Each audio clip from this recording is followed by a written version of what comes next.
My name is Elias Carver, a historian drawn to the shadows of the past, and I thought I knew what secrets were until Blackthorn Manor chose me. A cryptic letter lured me to its Gothic spires, promising hidden passages and a treasure called the Heart of the Void. From the moment I stepped inside, the manor breathed around me, its walls whispering my name. Secret doors led to chambers where time unraveled, and mirrors showed faces that weren't mine.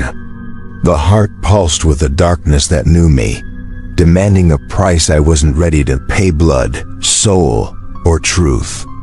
A spectral guardian watched my every step, its eyes burning with centuries of pain. Clara, the manor's caretaker, warned me of her grandfather's fate, lost to the same curse. Each passage I uncovered pulled me deeper into a labyrinth where reality frayed. The manor wasn't just haunted, it was alive and it wanted me.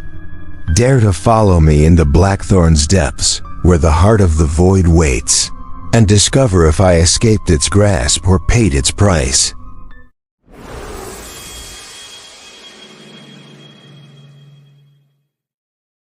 I've always been drawn to the shadows of history, those places where time seems to clot like blood in a wound. My name is Elias Carver, a 32-year-old historian with a penchant for the uncanny, a man who spent his life chasing whispers of the past. My colleagues call me obsessive, I prefer curious. But nothing could have prepared me for the summer I stepped into the labyrinth of secrets hidden within the walls of Blackthorn Manor, a sprawling estate in the heart of the English countryside, said to be one of the most haunted mansions in the world. It began with a letter, yellowed and brittle, delivered to my cluttered office at the university. The envelope bore no return address, only my name scrawled in elegant looping script. Inside was an invitation from a man named Reginald Hawthorne, claiming to be the last living heir of the Blackthorn family. He'd heard of my work, my books on forgotten estates and their ghostly legends, and he wanted me to document the manor's history before it crumbled into ruin. The letter promised access to rooms unseen for generations, to passages that snaked beneath the earth, and to truths that would unravel the very fabric of what I thought I knew about the world. I arrived at Blackthorn Manor on a fog-choked morning in late June, the air heavy with the scent of damp earth and decay. The manor loomed like a forgotten god, its Gothic spires clawing at the gray sky. Ivy clung to its stone facade, and the windows stared down like hollow eyes. Reginald greeted me at the gate, a gaunt man in his 60s with a face carved from sorrow. His eyes, sharp and pale, seemed to see through me, as if he already knew the questions I hadn't yet asked. "Welcome, Mr. Carver," he said, his voice a low rasp. "The manor has been waiting for you." I followed him through the creaking front doors, into a grand hall that smelled of mildew and time. Chandeliers hung like skeletal remains, their crystals dulled by dust. Portraits lined the walls, their subjects' gazes following me as we moved deeper into the house. Reginald spoke of the manor's history as we walked, built in 1712 by Lord Alistair Blackthorne, a man rumored to have made a pact with forces beyond mortal ken. The family had prospered for a century before tragedy struck. Disappearances, madness, and a fire in 1860 that left half the manor in ruins. The locals swore the place was cursed, that its halls were alive with the restless dead. Reginald led me to a library, its shelves sagging under the weight of ancient tomes. A single candle flickered on a table, casting long shadows that danced like specters. "This is where it begins," he said, handing me a leather-bound journal.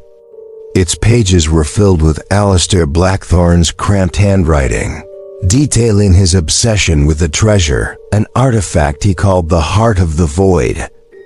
According to legend, it granted its possessor dominion over life and death, but at a terrible cost. Alistair had built secret passages throughout the manor to protect it, passages only he and his heirs could navigate. "Why show me this?" I asked, my fingers trembling as I traced the faded ink. Reginald's smile was thin, almost predatory. "Because you're the one who'll find it, Elias. The manor chooses its seekers, and it's chosen you." That night, I lay in a guest room that felt more like a crypt, the journal clutched to my chest. The wind howled outside, rattling the windows, and I swore I heard footsteps echoing in the walls. Sleep eluded me, my mind buzzing with questions.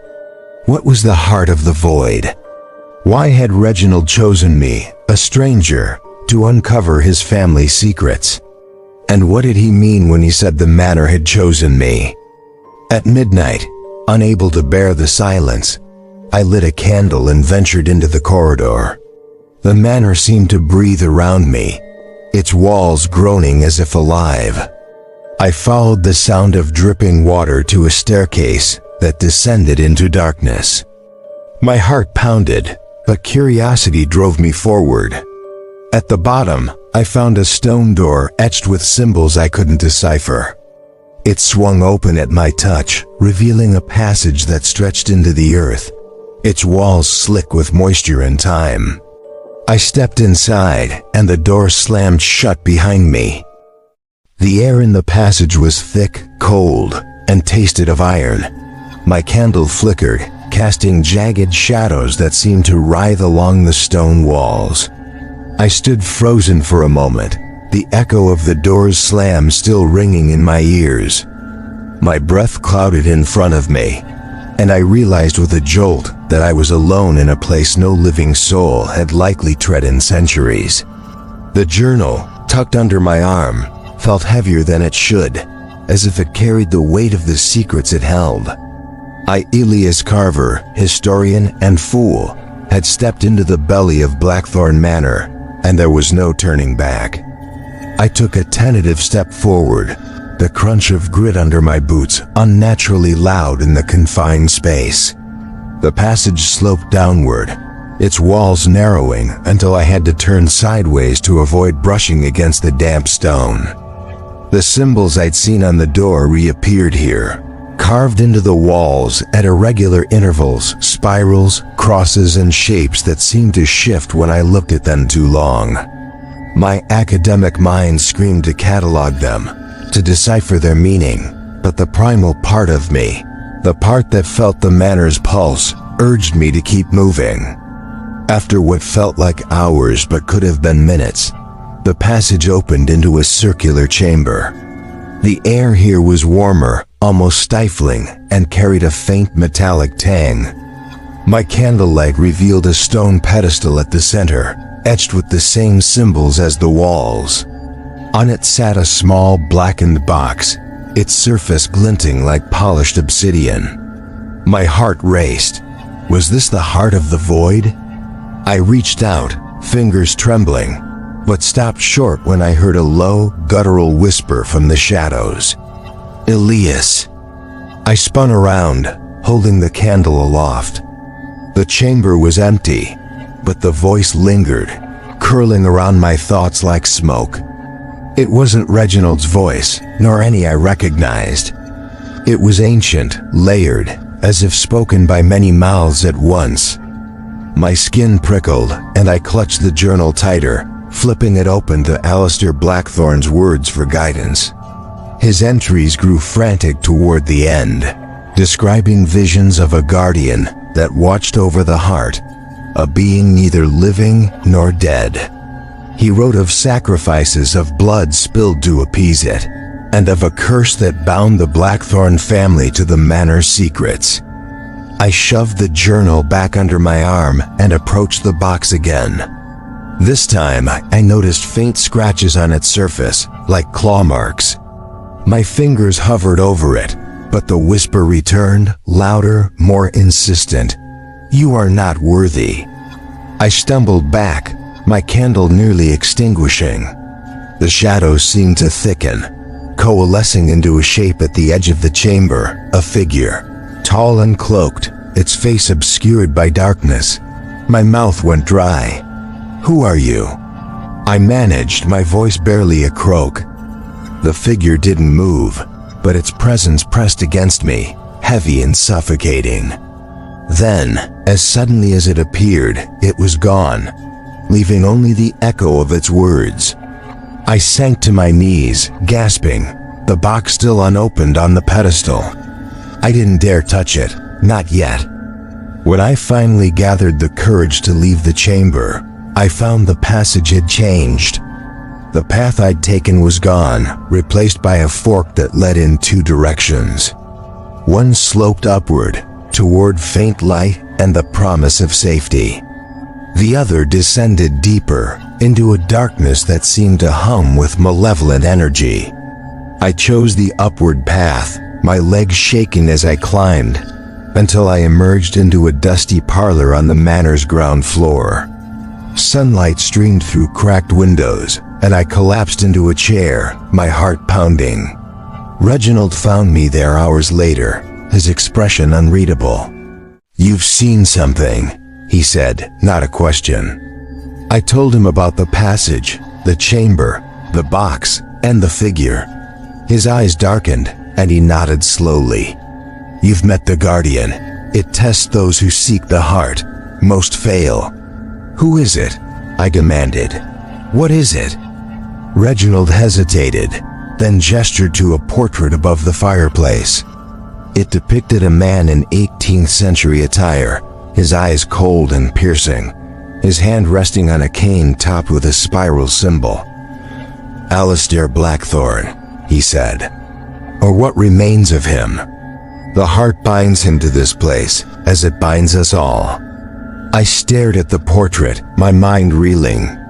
If Alistair's spirit guarded the heart, what did that mean for me? Was I a seeker, as Reginald claimed, or merely a pawn in a game older than I could fathom?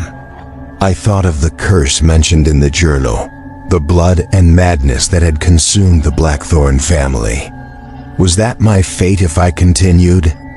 That evening, Reginald introduced me to another figure in the manor's story, Clara, a local woman in her 40s who served as the manor's caretaker. Her gray-streaked hair was pulled into a tight bun, and her eyes held a quiet intensity. She'd grown up in the village nearby, raised on tales of Blackthorne's horrors. "The manor doesn't let go," she warned me over tea in the kitchen, her voice low. "It chose my grandfather too. He went looking for the heart and never came back." Her words chilled me, but they also stoked my curiosity. Clara knew the manor's secrets better than anyone, having explored its upper floors as a child. She spoke of hidden doors behind bookshelves, staircases that appeared only at certain hours, and a room that wept blood on the anniversary of the 1860 fire. When I asked about the passages, she grew pale. "They're alive," she whispered. "They shift like the manor's playing with you." I spent the next 2 days poring over the journal and exploring the manor's upper floors, searching for more entrances to the passages. Clara helped, pointing out loose panels and strange carvings, but we found nothing. Reginald, meanwhile, grew distant, watching me with an intensity that made my skin crawl. I began to suspect he knew more than he was telling me, that his invitation wasn't just about documenting history. On the third night, I woke to the sound of scratching, like nails on wood. It came from the wall behind my bed. Heart pounding, I pressed my ear to the plaster and heard it again, deliberate, rhythmic. I grabbed the candelabra and tapped the wall, searching for a hollow spot. After several minutes, a panel clicked and swung inward, revealing another passage. This one was narrower, its air stale and heavy with the scent of decay. I hesitated, remembering the Guardian, but the pull of the unknown was too strong. The passage led to a hidden library, its shelves lined with books in languages I couldn't read. At its center was a desk, and on it, a single sheet of paper with my name written in Alistair's handwriting. Below it were the words, "The heart demands a price. Will you pay it?" I stood there, candlelight flickering as the walls seemed to close in around me. The manor wasn't just haunted, it was alive, and it was watching me. The hidden library felt like a trap, its air pressing against my chest as if the manor itself were breathing down my neck. I, Elias Carver, stood frozen, the candelabra trembling in my grip, its light casting jagged shadows across the shelves. The paper with my name scrawled in Alistair Blackthorn's handwriting lay on the desk like an accusation. "The heart demands a price. Will you pay it?" The words burned into my mind, each syllable a challenge, a taunt. I wanted to run, to flee back to the safety of my university office, but the manor had its hooks in me. The pull of the heart of the void, whatever it was undeniable. I tucked the paper into the journal and scanned the room. The books were ancient, their spines cracked and titles faded, written in scripts that ranged from Latin to something that looked like cuneiform. One caught my eye, a slim volume bound in dark leather, its cover embossed with the same spiral symbol I'd seen in the passages. I reached for it, half expecting the Guardian's whisper to stop me, but the room remained silent. The book's pages were brittle, filled with diagrams of the manor's layout, each floor crisscrossed with hidden passages that seemed to shift like veins in a living body.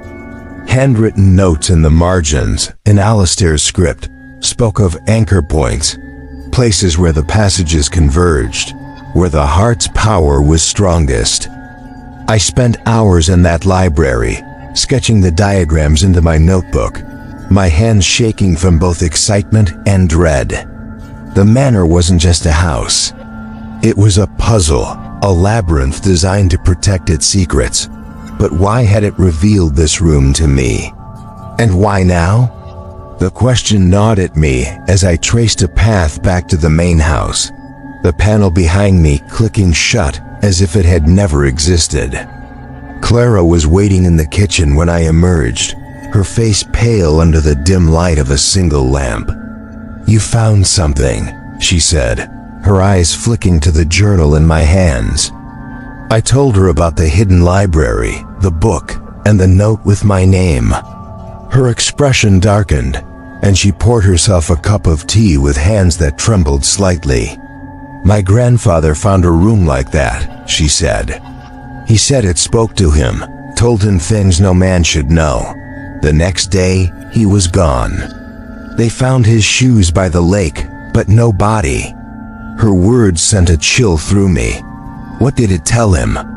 I asked. She shook her head. He wouldn't say. Only that the manor wanted something from him, something he couldn't give. I wanted to press her, but Reginald's arrival cut us off. He stood in the doorway, his silhouette sharp against the flickering light. "You're making progress, Elias," he said, his voice smooth but edged with something I couldn't place. "The manor trusts you." "Trusts me," I snapped, my nerves frayed. "It's playing with me. That note, my name was on it. How is that possible?" Reginald's smile was thin, almost pitying. "The heart sees beyond time. It knew you were coming long before I sent that letter." His words hit me like a blow. I wanted to demand answers, to shake him until he explained what he meant, but Clara's warning glance stopped me. Instead, I excused myself and retreated to my room, the journal and my sketches burning a hole in my thoughts. That night, I dreamed of the guardian Alistair's shadowed form, his eyes glowing like embers, whispering promises of power and doom. I woke drenched in sweat, the scratching in the walls louder than ever. The next morning, I resolved to find one of the anchor points from the diagrams. Clara agreed to help, though her reluctance was palpable. We started in the west wing, where the fire of 1860 had left its mark-charred beams and warped floors that creaked underfoot. According to the book, an anchor point lay hidden beneath a false floor in the old ballroom. We spent hours tapping and prying, Clara's knowledge of the manor's quirks guiding us to a loose board that revealed a trapdoor. The passage below was different from the others, wider, its walls lined with mirrors that reflected my candlelight into infinity. My reflection stared back, distorted, my face twisting into expressions I didn't recognize. Clara clutched my arm, her breath ragged. "This isn't right," she whispered. "The mirrors they watch." I felt it too, a pressure behind my eyes, as if the reflections were peeling back my thoughts. We pressed on, the passage curving downward until we reached a door carved with a single massive spiral. It opened without resistance, revealing a chamber lit by an unnatural glow. At its center stood a stone altar, and on it, the same obsidian box I'd seen before. But this time, it was open, and inside pulsed a sphere of darkness, like a hole in reality itself. The heart of the void. Clara gasped, backing away, but I couldn't move. The heart pulled at me, its pulse sensing with my heartbeat. Whispers filled the air, not just the guardian's voice, but dozens, hundreds, all speaking my name. I saw flashes of lives not my own Alistair's, his children's, strangers who'd sought the heart and failed. Their faces blurred into mine, their screams echoing in my skull. "Elias, don't!" Clara's voice snapped me back. She grabbed my arm, dragging me toward the door. The heart's pull weakened, but not before I saw the guardian materialize behind the altar, its form more solid now, its face a grotesque parody of Alistair's portrait. It didn't speak, but its eyes promised retribution. We stumbled back through the passage, the mirrors shattering behind us, their shards glittering like stars. When we reached the ballroom, Clara collapsed, sobbing. "It's alive," she said. "The manor, the heart, it's all alive." I wanted to comfort her, but my mind was elsewhere, replaying the visions. The heart wasn't just an artifact. It was a doorway, a conduit to something beyond comprehension. And it had chosen me, just as Reginald said. But why? What price did it demand? That night, I confronted Reginald in the library. "You knew," I accused, slamming the journal on the table. "You knew what the heart is, what it does. Why me?" He didn't flinch. "Because you're like Alistair," he said. "You see the world's seams where others see only fabric. The heart needs someone who questions, who seeks. But it will test you, Elias. It will break you if you let it." His words haunted me as I lay awake, the manor's groans blending with the whispers in my head. The heart was calling, and I wasn't sure how long I could resist. The manor's grip tightened with every passing hour, its walls seeming to pulse with a life of their own. I, Elias Carver, felt like a man caught in a tide, pulled inexorably toward a shore I couldn't see. The heart of the void haunted my waking thoughts and seeped into my dreams, its dark pulse a constant reminder of the choice I hadn't yet made. Would I pay its price? Could I? The question gnawed at me as I sat in my room, the journal open before me, its pages now as familiar as my own skin. Alistair Blackthorn's words were no longer just history. They were a warning, a map to a fate I wasn't sure I could avoid. Clara avoided me the next morning, her eyes red-rimmed and distant when I passed her in the hall.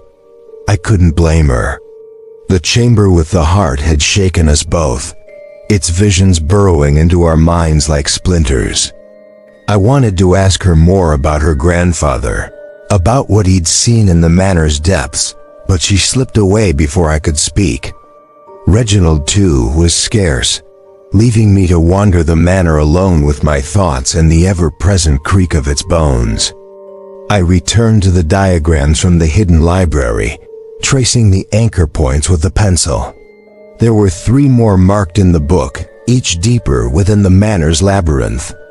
One lay beneath the east wing, in a cellar sealed since the fire of 1860. Another was hidden in the attic, behind a wall that only opened under the light of the blood moon. The third was vague, described only as the heart of the manor, a place Alistair refused to name. I decided to start with the cellar. It felt safer than chasing lunar omens or vague metaphors. The east wing was a ruin, its corridors choked with dust and debris. I carried a lantern now, the candelabra too unwieldy for the tight spaces I expected to find. The air grew colder as I descended a crumbling staircase, the walls scarred by fire and time. At the bottom, I found a rusted iron door, its lock long since broken. It groaned as I pushed it open, revealing a cellar that stretched into darkness. The smell hit me first: rotting wood, damp earth, and something sharper, like blood. The diagrams led me to a corner where the floor dipped unnaturally. I knelt, brushing away dirt, to reveal a stone slab etched with the spiral symbol.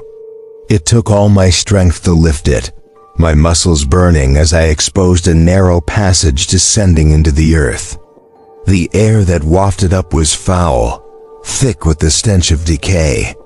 I hesitated, the memory of the Guardian's glowing eyes flashing in my mind, but the pull of the heart was stronger than my fear. I climbed down, the lantern's light barely piercing the gloom. The passage twisted like a serpent, its walls slick with moisture and studded with more symbols. They seemed to glow faintly, or perhaps that was my imagination, frayed by days of sleeplessness and dread. After what felt like an eternity, the passage opened into a cavernous chamber, its ceiling lost in shadow. At its center stood a stone table, and on it, another obsidian box. But this one was different, larger, its surface crawling with carvings that seemed to move under the lantern's light. The heart wasn't inside.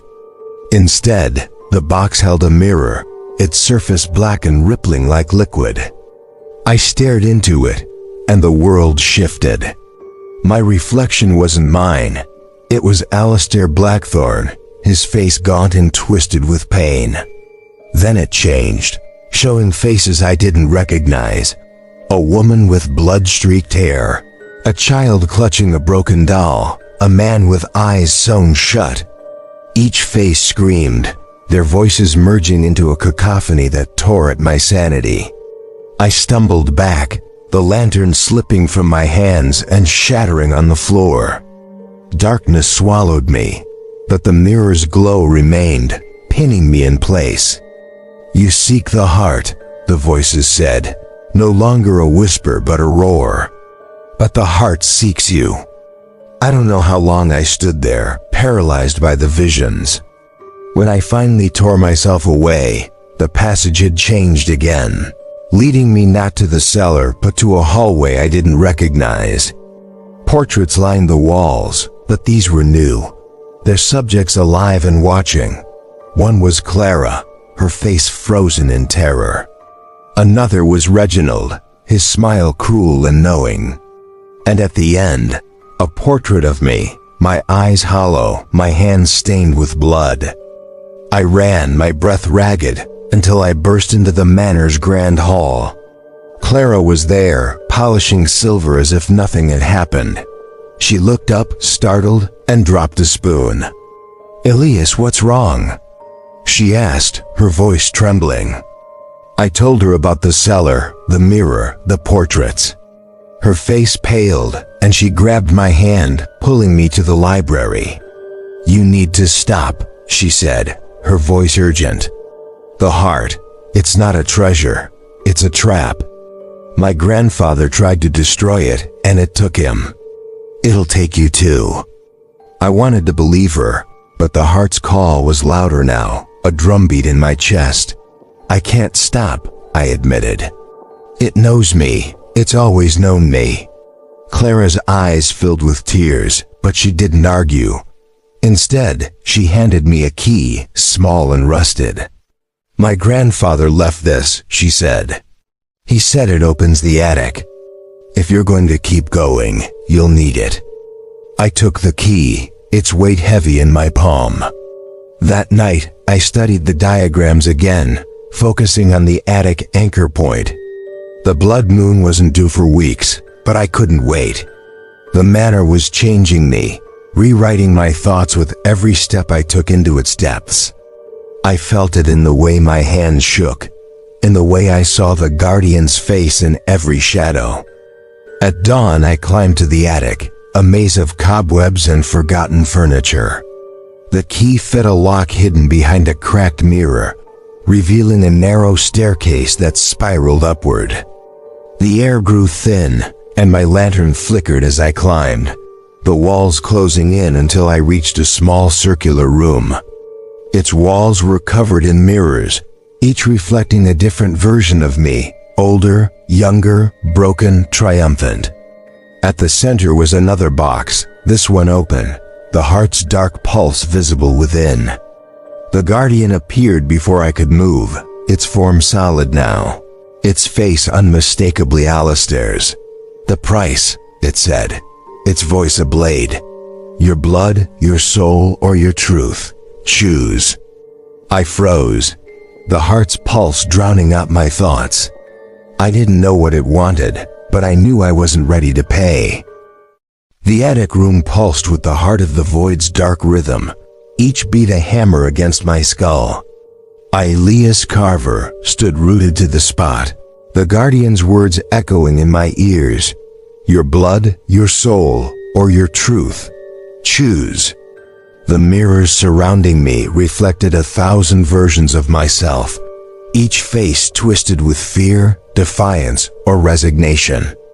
The guardian Alistair Blackthorn's spectral form loomed before the obsidian box, its glowing eyes boring into me. The heart itself seemed to breathe, its darkness swirling like a storm trapped in a sphere. I felt its pull, not just on my body but on something deeper, something I couldn't name. What do you want from me? I whispered, my voice cracking in the oppressive silence. The guardian's lips didn't move, but its voice filled the room, sharp and cold. The heart demands a vessel. Blood binds it, soul fuels it, truth reveals it. Choose or be chosen. I clutched Clara's key in my fist, its edges biting into my palm. Blood, soul, or truth? What did that mean? My blood could mean death, a sacrifice like those Alistair wrote of in his journal. My soul, did it want my essence, my very being? And truth? What truth could I offer a thing that seemed to know me better than I knew myself? The mirrors mocked me, showing glimpses of my past. My father's funeral, my mother's tears, the nights I'd spent alone with books, chasing answers to questions I didn't fully understand. Was that the truth it wanted? Or something more? I took a step toward the heart, and the guardian's form flickered, its edges blurring like smoke. You cannot take it, it said. Not yet. The manor must know you. I wanted to scream, to demand answers, but the air grew heavy, pressing me to my knees. The mirrors glowed, and I saw not just myself but others. Clara, Reginald, figures from the manor's past, all caught in the heart's web. I saw Alistair, young and proud, carving the first passage with bloodied hands. I saw a woman, perhaps his wife, weeping as she sealed a door shut. I saw Clara's grandfather, his face gaunt as he faced the same choice I did. And then I saw myself, older, my eyes empty, standing in this very room with blood on my hands. The vision snapped me back to reality. I scrambled to my feet, backing away from the heart. The guardian didn't move, but its presence was a weight I couldn't shake. I turned and fled down the spiral staircase, the mirror's light chasing me until I burst into the attic. The door slammed shut behind me, the key still in my hand, now warm and slick with sweat. I didn't stop running until I reached the library, where I found Reginald poring over a map of the manor. He looked up, his eyes narrowing. "You've seen it again," he said, his voice calm but laced with something darker. "The heart." I slammed the key on the table, my chest heaving. "What is it, Reginald? What does it want? And why the hell is my name in this?" I pulled the paper from the hidden library from my pocket, thrusting it at him. He didn't flinch, just studied me like a specimen. "The heart is older than the manor, older than time as we know it. Alistair found it, or it found him. It grants power over life, death, reality itself, but it demands a price, always a price. And you?" I snapped. "What's your price? Why drag me into this?" Reginald's smile was slow, almost mournful. "I'm its keeper, Elias, the last of the Blackthorns. My role is to find the next seeker, you." I wanted to hit him, to wipe that serene look off his face, but Clara's voice stopped me. She stood in the doorway, her face pale but resolute. "He's telling the truth," she said. "But he's not telling you everything. The heart doesn't just want a seeker, it wants a sacrifice. That's what happened to my grandfather. That's what'll happen to you if you don't stop." Her words cut through the fog in my mind. I turned to Reginald. "Is that true? Am I just another offering?" He didn't answer, just looked away, his silence damning. Clara grabbed my arm. "Come with me," she said. "There's something you need to see." She led me to the manor's chapel, a crumbling relic hidden in the east wing. The stained glass windows were shattered, but the altar remained intact, carved with the same spiral symbol. Clara knelt and pried up a loose stone, revealing a small, locked box. She used a hairpin to open it, pulling out a bundle of letters tied with twine. "My grandfather's," she said. "He wrote these before he disappeared." The letters were frantic, scrawled in a trembling hand. They spoke of the heart's hunger, of visions that drove him to madness, of a final anchor point, the heart of the manor where the truth would be revealed. The last letter was addressed to Clara's mother, a single line: "Forgive me. I had to try." I looked at Clara, her eyes glistening with unshed tears. "He thought he could destroy it," she said. "He thought he could break the curse, but the manor took him instead." I felt a surge of anger, not at Clara, but at the manor, at the heart, at myself for being so drawn to it. "Then why show me this?" I asked. "Why help me if it's hopeless?" "Because you're different," she said. "You see it like he did, but you're still here. You haven't given in." Her words gave me a flicker of hope, but it was fleeting. The heart's pull was stronger now, a constant hum in my bones. I knew I had to find the final anchor point, the heart of the manor, if I was to understand what it wanted from me. But I also knew the cost might be more than I could bear. That night, I studied the diagrams again, searching for clues to the final anchor point. The book was maddeningly vague, mentioning only a place of convergence where the manor's passages met. I cross-referenced Alistair's journal, finding a passage about a ritual performed under the manor's foundations, where the earth itself bled. It was my only lead. I waited until midnight when the manor was quiet and slipped into the basement. The air was thick, the walls damp with something that wasn't water. I followed the diagrams to a sealed door, its surface covered in carvings of faces frozen in agony. Clara's key didn't fit, but as I touched the door, it shuddered and opened, revealing a staircase that descended into darkness deeper than any I'd seen. I took a breath, the heart's pulse louder than ever, and stepped into the void. The staircase spiraled into the earth, each step colder than the last, as if I, Elias Carver, were descending into the heart of winter itself. The air grew dense, heavy with the scent of iron and something ancient, like the breath of a forgotten god. My lantern flickered, its light swallowed by the darkness, and the walls pulsed with the heart of the void's rhythm, a beat that matched my own racing pulse. The carvings on the door above, those agonized faces haunted me, their silent screams echoing in my mind. I clutched Alistair Blackthorne's journal, its weighted tether to the world above, and pressed on, driven by a need I could no longer name. The passage ended in a vast chamber, its walls slick with a dark, viscous liquid that glistened like blood in the lantern's glow. At the center stood a circular platform, raised like an altar, and on it, the obsidian box I'd seen before, its surface now pulsing with veins of red light. The heart of the void sat within, no longer a mere sphere of darkness but a writhing mass, its edges blurring into the air as if it were unraveling reality itself.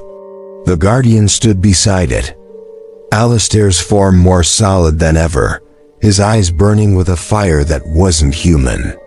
The air crackled with energy, and I felt the Manor's will pressing against me, urging me to step forward. "You've come," the Guardian said, its voice a chorus of whispers that clawed at my thoughts. "The heart of the Manor. The convergence. Choose now, Elias Carver." I stood frozen, the journal slipping from my hands. The choice blood, soul, or truth loomed like a guillotine. I thought of Clara's grandfather, of the letters he'd left, of the madness that had claimed him. I thought of Reginald, his cryptic warnings and knowing smiles, and Clara, her fear warring with her need to break the curse. And I thought of myself, a man who'd spent his life chasing answers, now standing at the edge of a truth that could destroy him. What happens if I choose? I asked, my voice barely audible. The Guardian's smile was cruel. Blood binds you to the heart, a life for its power. Soul surrenders your essence, making you its vessel. Truth demands you see the world as it is, and it will break you. I looked at the heart, its pulse now a roar in my ears. The visions I'd seen in the mirrors flooded back, Alistair's bloodied hands, the weeping woman, the child with the broken doll. They were all tied to this place, to this moment. The heart wasn't just an artifact. It was a wound in the world, a tear that bled power and pain. And I was its latest prey.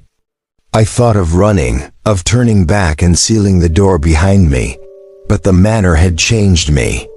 I felt it in the way my thoughts twisted, in the way the heart's call drowned out my fear. I stepped onto the platform, the air growing heavier with each step. The Guardian watched unblinking as I reached for the heart. "Truth," I said, the words spilling out before I could stop it. It felt right, though I didn't know why. Blood and soul were too final, too much like surrender. Truth, at least, was something I'd always sought, even if it terrified me. The chamber shook, the walls groaning as if the Manor itself were screaming. The heart flared, its darkness swallowing the lantern's light, and I was pulled into a void. Images flooded my mind, not just visions, but truths, raw and unfiltered. I saw the Manor's birth, built on a site where the earth itself was cursed, a place where the veil between worlds was thin. I saw Alistair, not as a villain but as a man driven by grief, seeking the heart to save his dying wife, only to lose her to its hunger. I saw the Blackthorne family, generation after generation, bound to the heart, their lives consumed by its demands.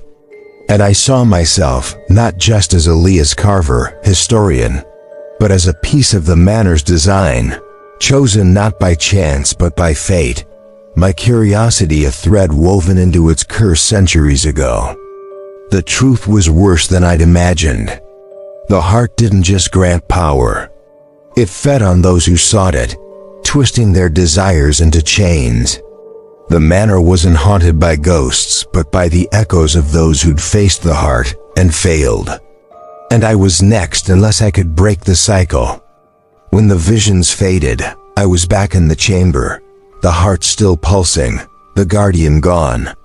But I wasn't alone. Clara stood at the edge of the platform, her face streaked with tears. "You're alive," she whispered, relief and fear warring in her voice. "How did you get here?" I asked, my voice hoarse. "I followed you," she said. "I couldn't let you face it alone." I looked at the heart, its light dimming now, as if sated by my choice. "It showed me everything," I said. "The curse, the manor, all of it. It's not just a treasure, it's a trap." Clara nodded, her eyes fixed on the heart. "Then let's end it." Together, we approached the box. I expected resistance, some final test from the guardian, but the chamber remained silent. I lifted the heart, its weight impossibly heavy, and felt its pulse weaken. Clara pulled a vial from her pocket. "Holy water," she said, blessed by a priest who'd known her grandfather's story. She poured it over the heart, and the chamber erupted in light. The heart screamed, a sound that tore through my mind, and the walls shook, stones crumbling as the manor seemed to collapse in on itself. We ran, the passages shifting around us, the manor fighting to keep us. Clara's hand in mine was the only thing grounding me as we climbed, the air thick with dust and the scent of decay. When we burst into the grand hall, the manor was still, its pulse gone. The heart was silent, its box shattered on the chamber floor below. Reginald was waiting, his face a mask of rage and sorrow. "You've destroyed it," he said, his voice breaking. "You've destroyed us all." But I saw the truth in his eyes. He was free too, though he didn't know it yet. The manor's curse had bound him as much as it had bound the heart. Clara and I left him there, stepping out into the dawn, the manor's spires silhouetted against a sky that felt cleaner, lighter. We never spoke of the heart again, but I felt its shadow in every quiet moment, every unanswered question. The manor had shown me the world's seams, the places where reality frayed and I couldn't unsee them. Clara returned to her village, carrying her grandfather's letters like a talisman. I went back to my books, my lectures, but the world felt different now, fragile in a way I couldn't explain. The curse of the heart wasn't just its power, it was the knowledge it left behind. The truth that some doors, once opened, could never be closed.